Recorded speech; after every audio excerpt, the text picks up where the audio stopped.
Saksakallan gunarnavasya Vande Guru Sri Charanarabindam.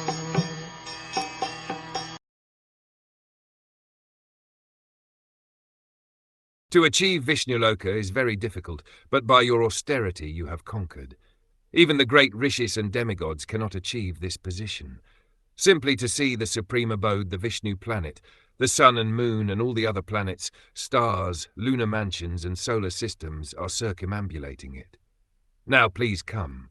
You are welcome to go there.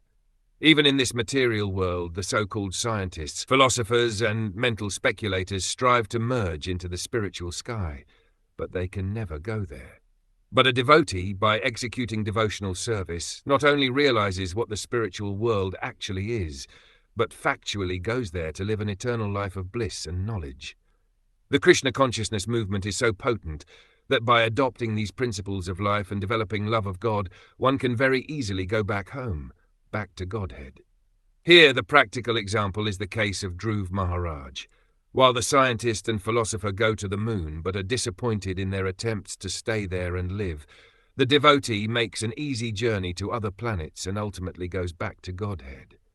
Devotees have no interest in seeing other planets, but while going back to Godhead, they see all of them as passing phases, just as one who is going to a distant place passes through many small stations.